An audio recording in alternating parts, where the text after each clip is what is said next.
Continuation from the last episode. So that brings me to this question that I am curious about. You did your basic education in Ghana, your degree in Ghana, and then you did your master's in the UK. I know these are two different continents, two different countries, but I want you to take me through how the infrastructure is, how everything is organized, the curriculum differences between Ghana and the UK, the lecturers, accessibility to materials for students. How wealthy is the study or tuition in the UK compared to Ghana? Is it worth it at all? Is it something someone should say, I want to go and do my master's in the UK, even if it's not for scholarship, if they're not getting scholarship? Is it worthy? Oh, again, excellent question. I think I'm going to be calling you Mr. Excellent. Because you really ask very excellent questions. And I think again, it depends on why the person's come to do the masters. If there is a particular, your reason actually will lead you in exploring every resource that they have there. But let me just take you through the resources. So I think you talked about accessibility and then the infrastructure, the lectures, infrastructure. So let me talk about the infrastructure. So let me talk about the infrastructure first. Okay. So when you go to the class, for each class, we have you have your normal big projector, like world laid out, how do we call it? World laid out table. So we have the classroom type, the Ghana classroom type of class, where, the tables are all in the same line. And then we have the theater style as well. So the theater ones are the one we use for the lectures. And then the classroom style is the one that we mostly also use for the seminars, because you want to form tables around and you sit around and you talk and all that. So we have that. And one important thing that I actually learned here was the focus on always making sure that their infrastructure is actually very accessible for people who do not have the same ability like us. So like the disabled. And this is something that it was very new to me. So I was like, still working at the student union, the students that are disabled will come and tell you that I'm unable to access this building, yet I'm supposed to go for a lecture hall in there. So it is my job to go and fight that we need to make sure that all these buildings are accessible. Yeah, like so they have lifts, elevator to take them to the classrooms. Yeah, and even like the entry to each building, they have to create a different entrance where, the disabled person can wheel themselves into the classroom. Can wheel themselves there and everything. So you could see that they put in a lot of effort to make sure that access to their buildings is accessible to everybody. But in Ghana, it's a no-no. And I think all of us know that, like, nobody even cares about the disabled person.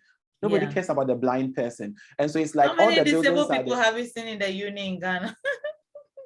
And so that's even another thing, because we don't make our things accessible to them. Here the blind person is telling you that, hey, I am as equal as the guy that can see. So you have to provide me with the resources that would help me have the same kind of experiences. So I've worked with blind people here where we have to make sure that the lectures are recorded.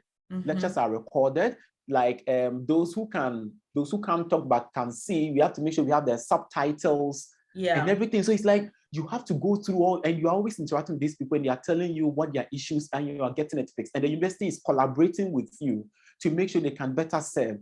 So that is from that side. When it comes to library, for example, so we have the library where you need the books. But in Manchester, we also have the library without the books. So we have the libraries with computers. Where you log in and you have access to all the academic journals that otherwise you should have paid to subscribe to. Wow.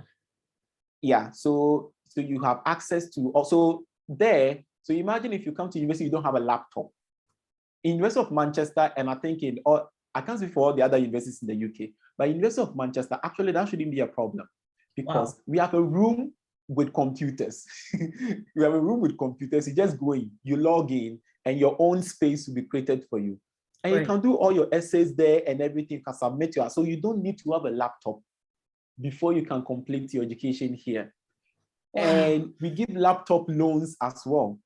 So we have a box with laptops inside. So if you want a laptop, you go and borrow that laptop. So you don't even have to meet a human being. Just go in there, unlock the code with your ID, and take the laptop out. Use it when you are done. You come and put the laptop back.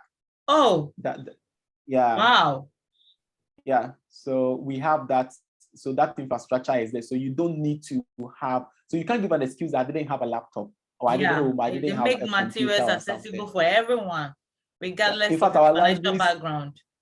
Yeah. In fact, our libraries were even providing even mobile phone chargers. Like, can you imagine? I go to the library and I forget my charger. I can go to the reception and say, oh, I have an iPhone, I forgot my charger. Yeah, then they'll give you a charger. They give you mouse. Like, they have everything there too, so that you don't have a reason. You don't give them an excuse not to do something. The other one has to do with the respect that the lecturers have for the students. Mimi, I can tell you that I went for my first workshop. When you come to the university as a fresh student, there are a lot of workshops going on. One teaching you how to write essays, one teaching you how to, a lot of things, like even those who, if you want to be supported in your English language, we have workshops that goes on at the beginning of the year. So this workshop was supposed to begin at, I think it was like 10:30. And so we were all there at 10:30, the class was full. And then one student came at 10:35. Okay. So normally in Ghana, the lecturer is going to insult you and even say that don't come to my class late immediately after, that kind of thing, and disgrace you and all that. Now this person came in at 10:35, and then there was no chair for her to sit on. Dimi, can you guess what the lecturer did? He gave his chair to her. Yes. The lecturer wheeled her, it's a lady, wheeled her wheelchair. She pushed it to the back of the class to give it to this lady that came late to sit on. And even apologized to the lady that, oh, I'm very sorry that we couldn't get enough chairs here. Like, we'll make sure next time it doesn't happen. I was like, am I dreaming? What? Yeah, you because didn't give your chair. People have lives. They have assigned to be student, but that doesn't mean that life doesn't happen. It might be traffic, exactly. Their car broke down, maybe someone even passed away that morning, but they have to make it to school. You never know people's stories. So I'm telling you, and I was like, wow, like, because at the end of the day, we are humans, like you said, all these things happen. But in Ghana, we treat ourselves like, how do we call it? We forget that we are in an environment that is even so not comfortable. Searching for a car is difficult. Like you said, access to water and electricity is hard. Yet you expect this person to be at work at 8. It's like, even if the person come at 8:10, it's a no, you are a lazy person, you are this, you are that. There is a lot of traffic in Ghana. There's a lot of traffic that I can't control. Because how would you expect somebody to wake up at 4 a.m. all because you just want to be able to get to work at 8? I feel like that is it's an abuse. It's inhuman. Of that person. We're not being kind and realistic to ourselves. I agree on that point with you. You get it. So so those things really opened my mind. I was like, wow. So we can have people that respect that way. And secondly, it does motivate you to go to class. Yeah. If you have all of this infrastructure in place, accessibility to materials, your lectures are nice to you, what is your excuse? You just want to fail. What is your excuse? Not to go to school and then become whatever you want to become. Wow. I'm impressed and I'm happy that you had the experience. Oh no, absolutely. Like, it made me extra humble. I think I would say that even coming from Ghana, I'm somebody that always advocated for that. Like, listen to people, understand people's different contexts, and don't paint all of us with the same broad brush. Of course, because that's what we do in Ghana. Generalization is just whack. Yeah. So like, that really opened my mind in terms of the level of respect that they give to the students as customers of the university, the way they are willing to listen, the lecturers, and the lecturers are normal people. I'm sure maybe you've seen this, where you are eating the same restaurant, you are getting on, using the same bus, they are even what they are wearing, you end up insulting them until you realize that person is a professor. Yeah. They are normal people, and so very relatable and things like that. But I wouldn't say that, of course, in Ghana it's different, but I think it's cultural, because culturally, we always want to show a distinction between the powerful person and then that person. The subordinate and then the superior, Yeah. So it's more of a cultural thing than maybe specifically the fault of the lecturers. But you would want to believe that most of them studied outside. They experienced this kind of relations that they felt were good, but then they don't also, try and make that small step kind of change to make students feel comfortable. I think it goes both ways, because if the giver is giving and the receiver's reaction is in support of what is being given, then you are forced to restrain from that. So it's totally two ways. I'm happy that you shared this with us.